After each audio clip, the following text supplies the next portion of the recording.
δάσκαλο δεν θέλω ούτε να πηγαίνω στο σχολείο, ούτε υγεία εργασία. Ζήτω το ευρώ!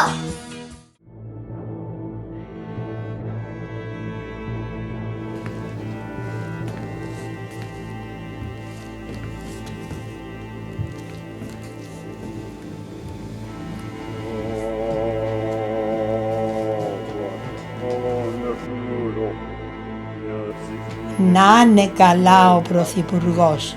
Σήμερα πληρώνουμε την τελευταία δόση. Δόξα σοι ο Θεός.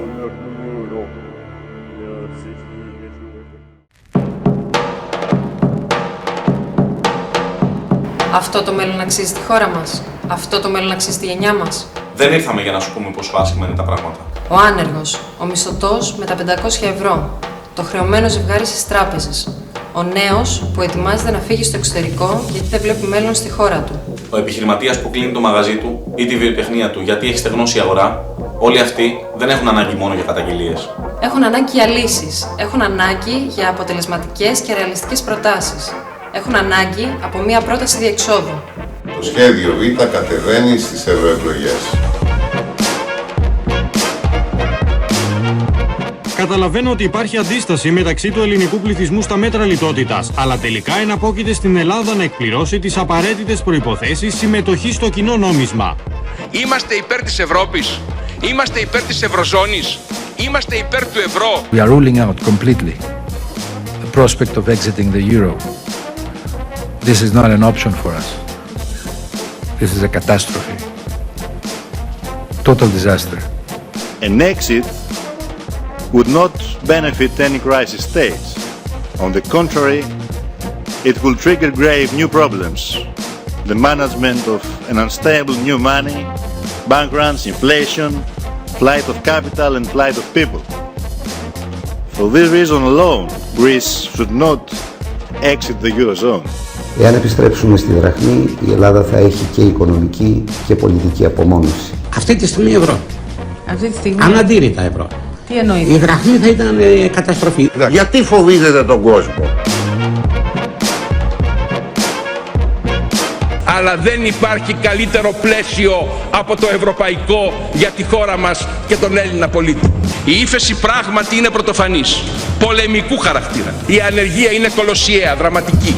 Έχει μειωθεί η αγοραστική δύναμη κατά παραπάνω από 25% κατά μέσο όρο. Αλλά η Ελλάδα έχει μείνει στην Ευρωζώνη. Δεν έχουμε όντως λεφτάκια βενζίνη, δεν έχουμε. Μας έκοψαν το τηλέφωνο, το ρεύμα. Έχουμε όλοι απλήρωτους λογαριασμούς. Δεν μπορούμε να πληρώσουμε τη δόση του καθαριστικού μας, τη δόση του σπιτιού μας. Η τράπεζα ζητάει να μας πάρει το σπίτι πίσω. Αλλά δεν πειράζει, μας αρέσει και έτσι. Έχουμε ευρώ. Ευχαριστώ. Το 2012 ψήφος τιμωρίας στο Πασόκ δόθηκε. Κέρδισε όμως η Νέα Δημοκρατία. Το 2014 να υπάρξει ψήφος τιμωρίας στη Νέα Δημοκρατία. Να μην κερδίσει όμως κόμμα που είναι και αυτό υπέρ του ευρώ. Η ψήφος τιμωρίας δεν αρκεί. Χρειάζεται και ψήφος ελπίδας. Ψήφος ελπίδας είναι η ψήφος απελευθέρωσης από τα δεινά του ευρώ. Η χώρα μας και ο λαός μας βιώνει την πιο βαθιά ύφεση που έχει υπάρξει ποτέ σε ανεπτυγμένη χώρα σε καιρό ειρήνης. Και αυτή την παγκόσμια πρωτιά ο Πρωθυπουργός την ονομάζει success story. Και αυτή την κοινωνική καταστροφή, όσοι κυβέρνησαν από τη Νέα Δημοκρατία και το Πασόκ μέχρι τη ΔΙΜΑΡ, την ονόμασαν σωτηρία της χώρας. Από την αρχή της κρίσης η χώρα μας δεν είχε σχέδιο.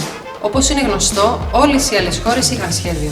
Σόιμπλε και Μέρκελ είχαν και έχουν σχέδιο Α και σχέδιο Ζ για το τι θα έκαναν αν η Ελλάδα έλεγε όχι στα μνημόνια. Είχαν σχέδιο πως θα την εξωθούσαν να γονατίσει, πως θα έκλαινε τα ATM, πως θα προκαλούσαν πανικό. Και το σχέδιο αυτό που συζητούσαν το 2012 το εφάρμοσαν στην Κύπρο το 2013. Όλοι έχουν σχέδιο εκτός από την Ελλάδα. Και αν τα κόμματα του παλιού πολιτικού συστήματος δεν είχαν σχέδιο γιατί είναι συμβιβασμένα με τα μεγάλα τραπεζικά συμφέροντα, ο ΣΥΡΙΖΑ που ετοιμάζεται να κυβερνήσει γιατί δεν έχει. Γιατί ακόμα και σήμερα το αρνείται? Ανευθυνότητα ή συμβιβασμός? Ή και τα δύο? Όταν ένας ενοικιαστής μέσα στην κρίση θέλει να μειωθεί το νίκη, δεν πάει στον ιδιοκτήτη να του πει ότι αυτός σε κάθε περίπτωση θα συνεχίσει να νοικιάζει το δικό του διαμέρισμα. Έχει βρει ήδη και άλλο σπίτι. Όταν θέλεις να διαπραγματευτείς με την Ευρωζώνη, δεν λες, όπως η Νέα Δημοκρατία και ο ΣΥΡΙΖΑ, ότι ούτως ή άλλως ανήκει στην Ευρωζώνη. Έχεις σχέδιο Β. Η Ελλάδα χρειάζεται επειγόντως ένα σχέδιο Β. Γιατί πρέπει να πει ένα μεγάλο όχι στην Τρόικα και στη Μέρκελ. Γιατί το ευρώ είναι λιτότητα. Το ευρώ είναι μνημόνιο. Το ευρώ διαλύει παιδεία και υγεία. Το ευρώ μας κάνει γερμανική απικία. Η Ελλάδα χρειάζεται επειγόντως ένα σχέδιο Β. Γιατί είναι το μόνο ρεαλιστικό σχέδιο εξόδου από την ύφεση. Η μόνη πρόταση για να μειωθεί η ανεργία. Η μόνη πρόταση για να υπάρξει ρευστότητα στην αγορά. Η μόνη πρόταση που βάζει τα θεμέλια στην ανοικοδόμηση της χώρας, στον παραγωγικό σχεδιασμό μιας χώρας περήφανης, που θα μπορεί να παράγει και όχι απλά να είναι η σερβιτόρα της Ευρώπης στα καλοκαίρια, που θα ζουν οι εργαζόμενοι αφεντικά στον τόπο τους, με αξιοπρέπεια, όχι δούλοι των Βρυξελών και της Γερμανίας. Η αύξηση της αγοραστικής δύναμης των εργαζομένων είναι απαραίτητο εργαλείο για να αναζωογονηθεί η αγορά και όλη η οικονομία, να σταματήσει η ύφεση. Αυτό είναι αδύνατο να γίνει με το ευρώ. Είναι υποχρεωτικό να γίνει με το εθνικό νόμισμα, με το σχέδιο Β. Ψήφο στο σχέδιο Β.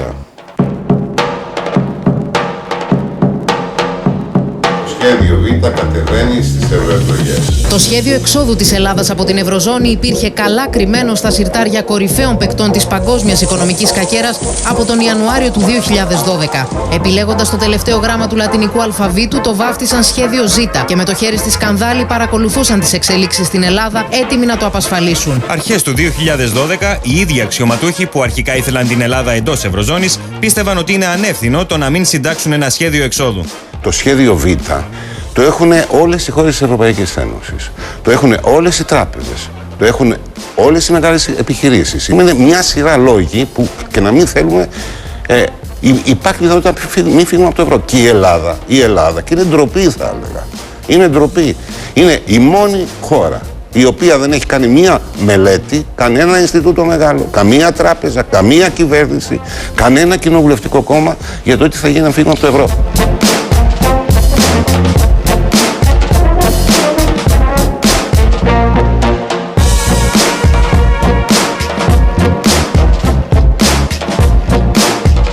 Είναι πολύ αργά και αργά συνήθως βγαίνουν οι βρικόλακες και θέλω να πω καθαρά ότι αυτή η πολιτική που εφαρμόζεται στην Ελλάδα, την εντολή τη δίνει η Τρόικα, εφαρμόζεται από την κυβέρνηση, είναι μια πολιτική που πίνει το αίμα του ελληνικού λαού. Είναι βαριά αυτή η έκφραση, αλλά πιστεύω ανταποκρίνεται στην πραγματικότητα. Δεν δικαιούστε να ομιλείτε, το λέω ειλικρινά, για τις επιπτώσεις τις οποίες θα έχει μια προσφυγή στο εθνικό νόμισμα. Και γιατί δεν δικαιούστε να μιλείτε? Διότι αυτές τις επιπτώσεις θα έπρεπε να τις είχε μελετήσει και να είχε βάλει όχι μόνο τα Υπουργεία, να είχε παρακαλέσει και να ζητήσει από τα πανεπιστήμια να κάνουν αυτά το σχέδιο Β. Να έχουν δει συγκεκριμένα συνέπειες, επιδράσεις, αρνητικές, θετικές και να έχει η κοινωνία μπροστά της σήμερα την πραγματικότητα και έναν άλλο σχεδιασμό. Πέστε μου μια χώρα, κύριε Υπουργέ, πέστε μου μια χώρα που πάει να βγει από την κρίση με το σκληρότερο νόμισμα του κόσμου. Πώς θα κάνει εξαγωγές, είναι πολύ ωραίο. πώς θα γίνει ανταγωνιστική. Η ερώτηση είναι καλή αυτή. Πώς θα μειώσει τις εισαγωγές, πώς θα μπορέσει να ανακτήσει την εσωτερική της αγορά. Γιατί φοβίζεται τον κόσμο? Έχετε πει ότι δεν υπάρχει ευρώ χωρίς μνημόνιο επίσης. Εννοείται αυτό. Δηλαδή θεωρείτε ότι εάν βάλουμε ένα τέλος στο μνημόνιο θα πάμε και αυτομάτως πίσω στο εθνικό μας νόμισμα? Εντελώς αυτομάτως. Και εγώ θα έλεγα εντελώς αυτομάτως. Άρα εγώ θα έλεγα ότι η άποψη... Συγγνώμη, αλλά εδώ υπάρχει μια άποψη ότι μπορούμε να καταργήσουμε μονομερώς το μνημόνιο ή ενδεχομένως να πάμε σε μια συνολική επαναδιαπραγμάτευση και ταυτόχρονα να αναμένουμε και στο ευρώ. Είναι η άποψη που προβάλλει ο ΣΥΡΙΖΑ. Ναι, η άποψη αυτή κατά τη γνώμη είναι 100% αδύνατη. Το σχέδιο Β προτείνει τη μόνη διέξοδο για να μην παραμείνουμε μια ξεφτυλισμένη απικία της Ευρώπης. Για να ξαναπάρουμε την πατρίδα μας στα χέρια μας χωρίς τις εντολές και τις προσβολές της Τρόικα.